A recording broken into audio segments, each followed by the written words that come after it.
একটু পরের প্রসঙ্গে যাই, যে সেটা হলো যে আপনার সরকার শুরু থেকে এটা বলছে যে 15 বছরে যথেষ্ট পরিমাণে লুটপাট হয়েছে। আসলে এটা বলার কিছু নাই, এটা একদমই স্পষ্ট এবং আঙ্গুল ফুলে মানুষ কলা গাছ হয়। আওয়ামী লীগের লিডারদেরকে আমরা আঙ্গুল ফুলে মানে বট গাছ বা বাওয়াব গাছও আসলে হতে দেখেছি।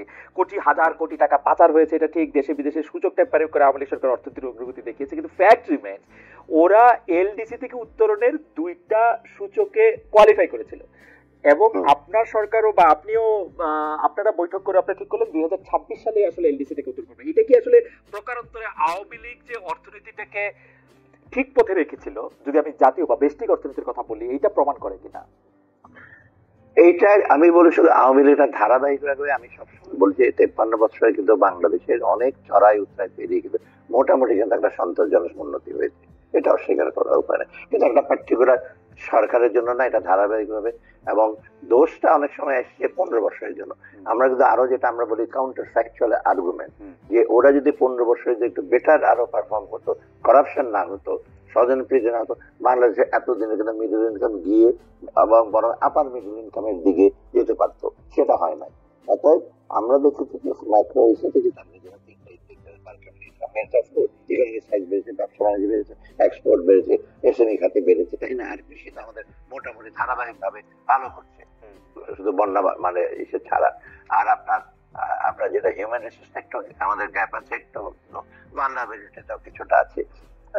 অতএব তিনটা যদি আপনি কম্পেয়ার করেন, যারা সেটা এটা ইউএনডিপি যেটা, ওরা দেখেছে বাংলাদেশ অন্য দেশের তুলনায় ধারাবাহিক রূপে কিন্তু যাচ্ছে।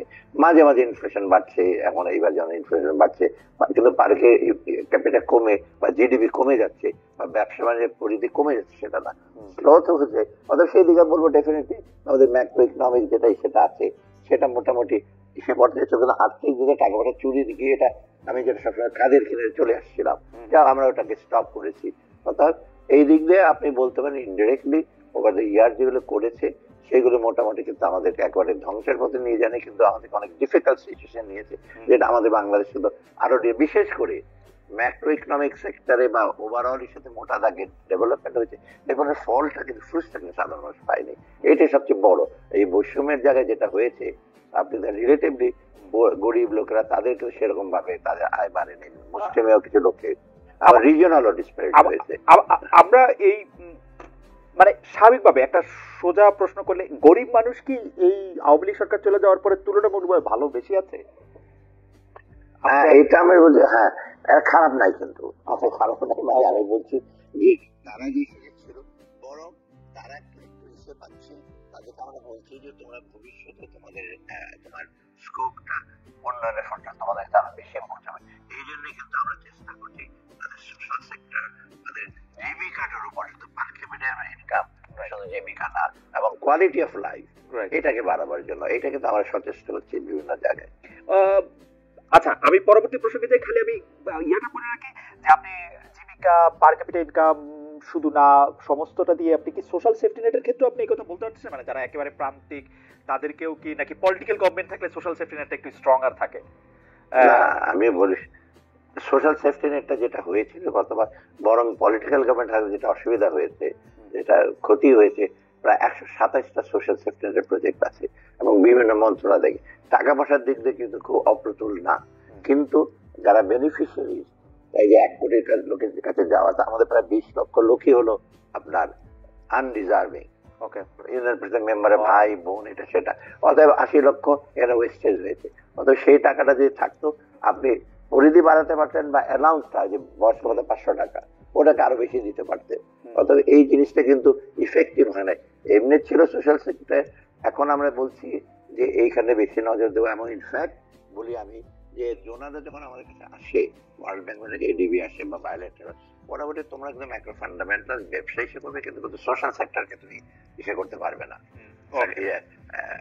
মানে এমফাসিস দিতে হবে। সেটা রিসেন্টলি এই আগামী বাজেটের জন্য আমি যেটা করেছি, আর ফিগারটা বলবো না, আমি সবগুলো ভাতা কিন্তু মার্জিনালি বাড়িয়ে দিয়েছি, বয়স্ক থেকে, প্রতিবন্ধী থেকে, মুক্তিযোদ্ধা প্রতিবন্ধী, সব আমি ইন্টারন্যাশনাল মিটিং আমি প্রিসাইড করি, আমরা হয়েছে। আমার এখানে প্রায় আমার তার মানে প্রায় 30,000 কোটি টাকা বেশি লাগবে এই সেক্টরে, সোশ্যাল সেক্টরে। তবে আমি পৌঁছে দেবো ওকে, মানে সোশ্যাল সেক্টরে আপনি মনোযোগ আরো বেশি দিচ্ছেন। আচ্ছা, আমি যেহেতু আপনি বাজেটের প্রসঙ্গ আনলেন, আমি এটা একটু বলতে চাচ্ছি, জাতীয় নির্বাচন রোডম্যাপ এখনো ঠিক হয় নাই। মানে আসলে ইলেকশনটা কবে হবে, সরকারের শীর্ষ পর্যায় থেকে কখনো বলা হচ্ছে যে ডিসেম্বরে নির্বাচন হবে, কখনো বলা হচ্ছে যে জুনের পরে নির্বাচন পিছানোর কিছু নাই।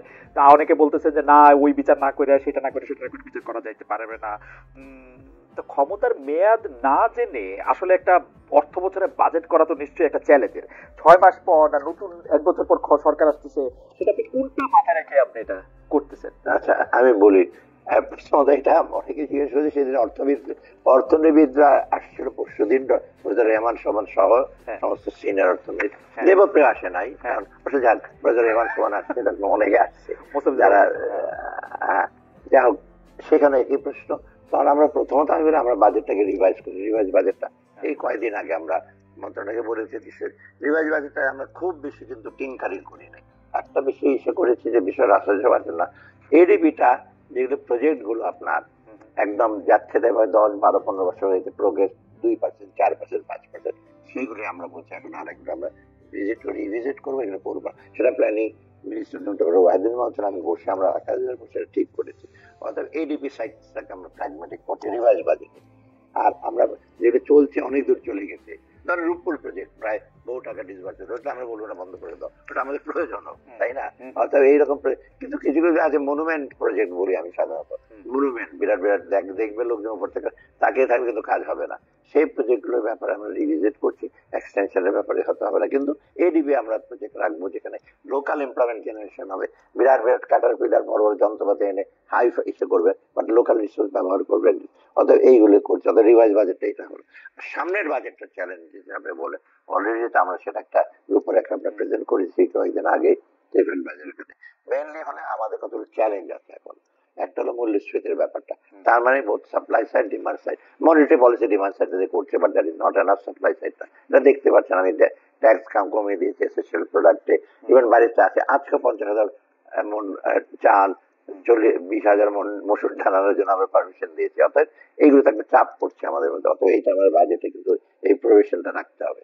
দ্বিতীয়ত হলো আমাদের আরেকটা ইস্যু হলো কর্মসংস্থান করা। কর্মসংস্থান করতে হলে তো আমার যেতে হবে, বিগ ইন্ডাস্ট্রিতে আছে, কিন্তু অন্য হচ্ছে যারা বসে গেছে, যারা বিভিন্ন কারণে হয় না, যারা করাপশন না, কিন্তু অন্য কারণে ম্যানেজমেন্ট প্রবলেম বা ডিস্টারবেন্স হয়েছে। অনেক সময় দেখা গেছে 15 বছরে যারা রাজনৈতিক ছিল তার প্রতিপক্ষের বড় বড় ইন্ডাস্ট্রিতে কাজ করতে, তারা দেয় নাই, বন্ধ করে দিয়েছে গ্যাস বা লেবারের আনরেস্ট করতে বন্ধ হয়েছে। সেগুলো বাংলাদেশ ব্যাংকের চেষ্টা করতে, ব্যাংকের মাধ্যমে।